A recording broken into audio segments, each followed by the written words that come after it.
तो कहानी के शुरू में हमें तबाह होती आग के तूफान में लिपटी दुनिया दिखाई जाती है। ऐसा इसलिए है कि आसमान से कई एस्ट्रॉइड जमीन से टकरा चुके हैं। इनकी वजह से लगा हुआ आग का तूफान इतना खतरनाक है कि एक पूरे मुल्क को खत्म करने में 1 मिनट भी नहीं लगा रहा। ये तूफान शुरू हुआ था नॉर्थ अटलांटिक से, एक एक करके सारे मुल्कों को आग में लपेटते हुए सबसे आखिर में बारी आएगी ऑस्ट्रेलिया की। इस तूफान को वहां तक पहुंचने में 12 घंटे का वक्त लगेगा, लेकिन अपनी जान बचाने का ऑस्ट्रेलिया के लोगों के पास भी कोई रास्ता नहीं है। ज्यादा से ज्यादा ये लोग सिर्फ अपनी आखिरी ख्वाहिशात पूरी कर सकते हैं इस टाइम में। ऐसे ही हम ऑस्ट्रेलिया में रहने वाले एक जेम्स नाम के लड़के से मिलते हैं। हमारी मूवी का मेन कैरेक्टर जो इस टाइम अपनी वाइफ जोई के साथ था। इनको भी मालूम है कि जल्द ही ये लोग मरने वाले हैं। कुछ पल वो और जोई एक साथ गुजारते हैं, जिसके बाद जेम्स अपनी जिंदगी के इन आखिरी घंटों को एक पार्टी में जाकर एंजॉय करने का फैसला करता है। हालांकि जोई चाहती थी कि जेम्स इस टाइम उसके पास रहे। मरने से पहले वो लोग सुकून से बीच के पास कुछ वक्त गुजारे, पर जेम्स हर हाल में पार्टी में ही जाना चाहता था, क्योंकि वहाँ उसकी गर्लफ्रेंड उसका इंतजार कर रही थी। जेम्स की गर्लफ्रेंड के बारे में सुनते भी जोई उसे कुछ नहीं कहती, क्योंकि अब क्या ही फर्क पड़ता है, जल्दी वो लोग मरने वाले हैं। जोई एक और मर्तबा ये कहते हुए उसे रोकने की कोशिश करती है कि जेम्स, मैं प्रेग्नेंट हूँ। जेम्स कुछ वक्त के लिए शॉक तो होता है, लेकिन फिर भी जोई को यही छोड़कर अपनी गाड़ी स्टार्ट करके यहाँ से चला जाता है। रास्ते में देखने को मिलता है कि जेम्स बहुत ज्यादा ड्रिंक कर रहा था, शायद इसलिए कि अभी तक वो सिचुएशन को एक्सेप्ट ही नहीं कर पा रहा था। सिर्फ उसी का नहीं, सभी लोगों का ये हाल था। मोस्टली लोग इस सिचुएशन को समझ ही नहीं पा रहे थे, और जो समझ गए थे वो अपनी जिंदगी की आखिरी पलों में अपनी मर्जी करना चाहते थे।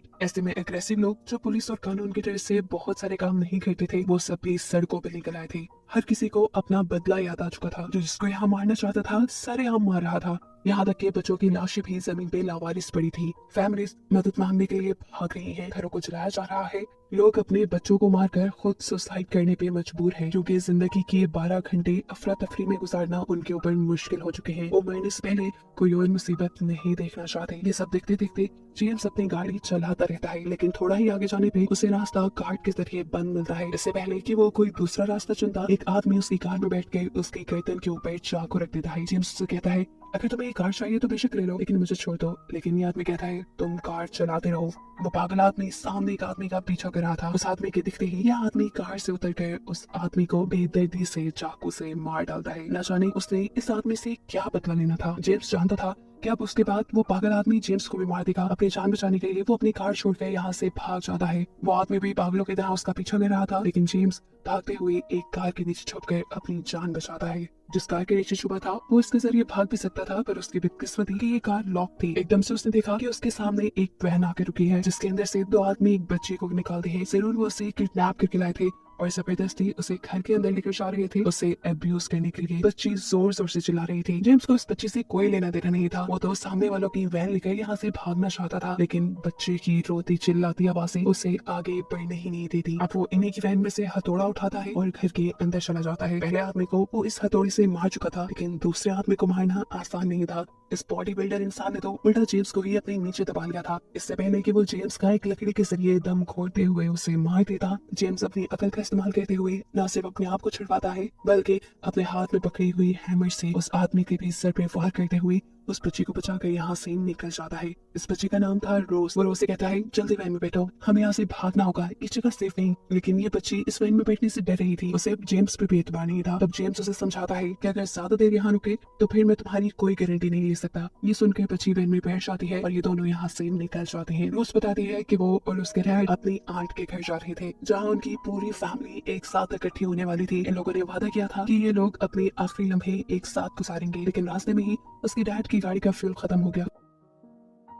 उसके डैड जब फ्यूल लेने गए तो इन बुरे लोगों ने उसे किडनैप कर लिया। रोज जेम्स से कहती है, प्लीज आप मुझे मेरी आज के घर ले जाएं। मेरे डैड ने मुझे कहा था कि अगर हम एक दूसरे से बिछड़ भी गए तो तुम वहां आ जाना, हम अपने आखिरी लम्हे एक साथ गुजारना चाहते हैं। जेम्स इस बच्ची की मदद तो करना चाहता था, लेकिन कर नहीं सकता था, क्योंकि इसकी आज का घर शहर के दूसरे कोने में था। लेकिन जहाँ जेम्स को अपने लिए जाना था, जिस पार्टी में जाना था, वो शहर के दूसरे हिस्से में था। इससे भी बड़ी बात कि कार में इतना फ्यूल भी नहीं था कि वो पहले इस बच्चे को हिफाजत से उसके आंट के घर पहुंचा देता और खुद पार्टी में चला जाता। इसे कोई दरमियान का रास्ता निकालना था, इसीलिए वो रोज से पूछता है है तुम्हारे डैड की गाड़ी कहाँ खराब हुई थी। उसे उम्मीद थी कि जरूर वहाँ उसे इस बच्चे के डैड मिल जाएंगे, जिसके हवाले उस बच्चे को करके खुद पार्टी में चला जाएगा। लेकिन उसकी बदकिस्मती की हानि में भी उसे रोज के डैड नहीं मिले। जेम्स बुरी तरह गुस्से में झंझला जाता है और इस बच्चे से कहता है, देखो लड़की, मैं तुम्हें अपने साथ नहीं ले जा सकता, लेकिन हाँ मेरे पास एक रास्ता है। यही करीब मेरी बहन रहती है, उनकी 3 बेटियां भी है, तुम वहाँ सेफ रहोगी और तुम्हारा वहाँ दिल भी लग जाएगा। मैं तुम्हें वहाँ छोड़ देता हूँ। रोज के हाँ बोलने पे वो उसे वहाँ ले तो जाता है, लेकिन अब यहाँ पे भी उसे कुछ अच्छा नहीं लग रहा था,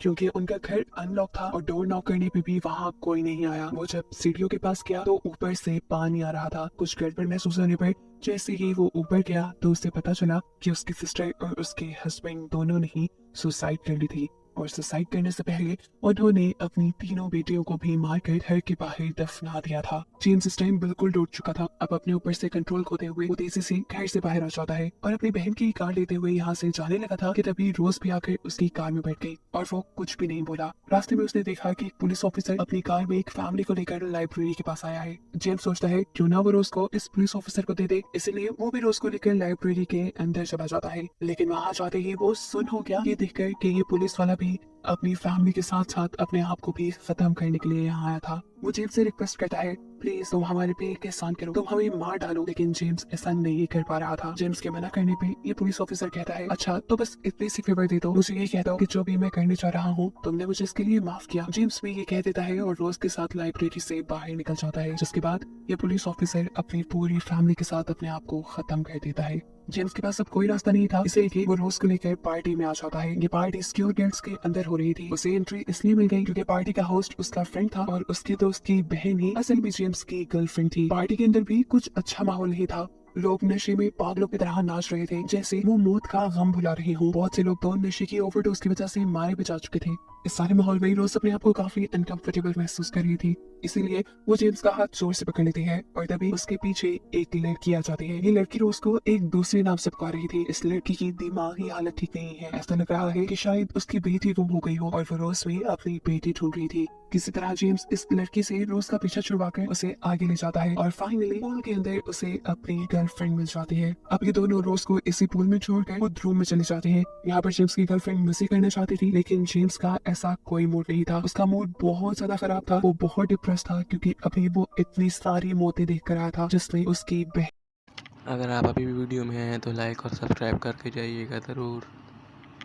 इनकी भी मौत थी। वो ये सारी बातें अपनी गर्लफ्रेंड को बताता है, लेकिन उसकी गर्लफ्रेंड तो इन सारी बातों पे ध्यान ही नहीं देती और कहती है, तुम ये बातें मुझे क्यों बता रही हो? देखो जिंदगी का आखिरी टाइम बचा है और मुझे ऐसी बातें नहीं सुननी। उसका ये कोल्ड बिहेवियर देखकर जेम्स को बुरा लगा और उसे पहली मर्तबा ये भी एहसास हुआ कि जब जोई ने उसे इतनी बड़ी खबर सुनाई थी और जब जेम्स ने उसे इग्नोर किया तो उसे भी ऐसे ही बुरा लगा होगा। फिर जेम्स का मूड जब काफी देर तक ऑफ रहता है तो ये लड़की जेम्स को लेकर एक बंकर के अंदर जाती है।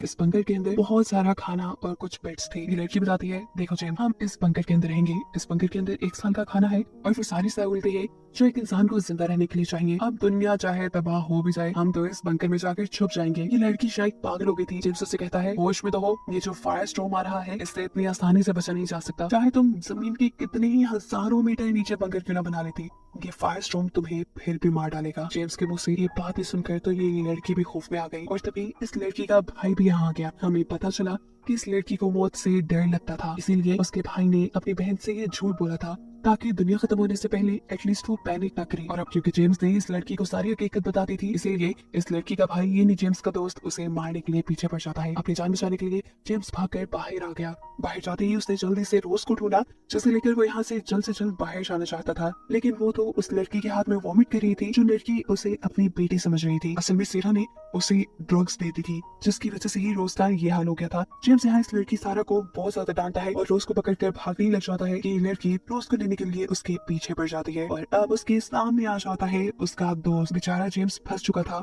निकलने का कोई रास्ता भी नहीं था। जेम्स के दोस्त के हाथ में गन थी जिससे वो 1 मिनट में जेम्स को मार डालता, पर जेम्स के दोस्त के हाथ से गन जेम्स की गर्लफ्रेंड ले लेती है, जिसके बाद उसने गन जेम्स की तरफ तान दी। ट्रिगर पे हाथ रख के उसने ट्रिगर दबाया और गोली चल भी गई, लेकिन किस्मत से ये जेम्स को लगी नहीं क्योंकि उसने ये गोली जेम्स को मारी ही नहीं थी। उसने गोली मारी थी पीछे खड़ी हुई सैरा को, जो रोज को यहाँ रोकना चाहती थी। अभी लड़की जेम्स से कहती है, जाओ तुम आजाद हो, क्योंकि अब उसने भी कहीं ना कहीं अपनी मौत को एक्सेप्ट कर लिया था। बिना वक्त जाए किए जेम्स रोज को लेकर बाहर आ जाता है। अपनी कार में बैठते हुए वो तेजी से यहाँ से जाना चाहता था, लेकिन रास्ते हर तरफ से ब्लॉक थे। अब वो पैदल ही आगे बढ़ जाता है। रास्ते में उन्हें एक टैक्सी मिलती है जिसमें बैठते हुए जेम्स रॉस को अपनी मॉम के घर ले जाता है। आखिरी वक्त में जेम्स की मॉम उसे यहाँ पर देखकर खुश थी। उन्हें उम्मीद थी कि जेम्स उनसे मिलने जरूर आएगा। हालांकि ये तो जेम्स के प्लान में शामिल भी नहीं था। चाहे किस्मत जेम्स को यहाँ ले आई, लेकिन उसकी मॉम की उम्मीद नहीं टूटी। जेम्स यहाँ अपनी मॉम को सारी कहानी सुनाता है कि किस तरह वो इस बच्चे को उसकी आंट के घर पहुंचाने की कोशिश कर रहा है। उसकी मॉम कहती है, अगर तुम जिंदगी के आखिरी टाइम में इस लड़की के लिए काम कर रही हो तो बहुत अच्छा कर रही हो और तुम्हें इसका रिवॉर्ड जरूर देंगे। यहाँ पर उसकी मॉम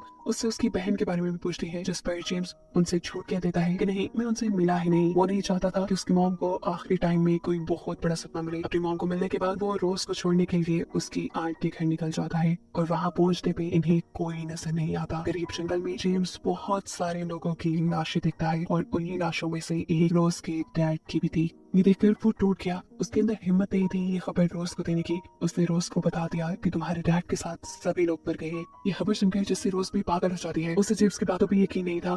वो खुद जाकर सब कुछ अपनी आंखों से देखना चाहती थी, लेकिन जेम्स उसे यहाँ रोक देता है और फिर एक कपड़े में उसके डैड की लाश को ढकते हुए उसके सामने ले आता है, क्योंकि वो नहीं चाहता था इतनी छोटी सी बच्ची इतने सारे मरे हुए लोगों को देखे। अपने डैड को मरा देखकर रोज की भी दुख की इंतहा नहीं थी। वो रोने लगी और ये सब देखकर जेम्स को भी दुख होने लगा। जेम्स अब यहाँ से कहता है, तुम्हारे डैड मर गए, चलो तुम मेरे साथ ही चलो। लेकिन रोज कहती है, नहीं, मैं अपने डैड के पास ही रहूंगी, क्योंकि मैंने उनसे वादा किया था कि हम आखिरी टाइम में एक साथ रहेंगे। इस बच्ची की ये बातें सुनकर जेम्स की आंखों में आंसू आ जाते हैं। उसे वो टाइम याद आ जाता है जब जोई उसे अपने पास रुक रही थी। जेम्स के जहन में सिर्फ यही ख्याल चल रहा था कि उससे अच्छी तो ये लड़की है जो अपनों के साथ रहना, अपना वादा निभाना चाहती है। जेम्स भी अब उसी की तरह एक आखिरी अच्छा काम करना चाहता था। वो वापस जोई के पास जाना चाहता था, इसीलिए वो इस लड़की को यहाँ पर छोड़कर निकल जाता है। लेकिन अब उसकी आंखों से आंसू नहीं रुक रहे थे। फाइनली वो अपनी वाइफ जोई के पास पहुंच भी गया। जोई अब उससे नाराज थी, उससे मिलना नहीं चाहती थी, लेकिन यहाँ जेम्स उसे किसी तरह मना लेता है। जोई समुद्र के किनारे पे खड़ी थी। ये दोनों एक दूसरे को हक करते हैं और अचानक उनकी तरफ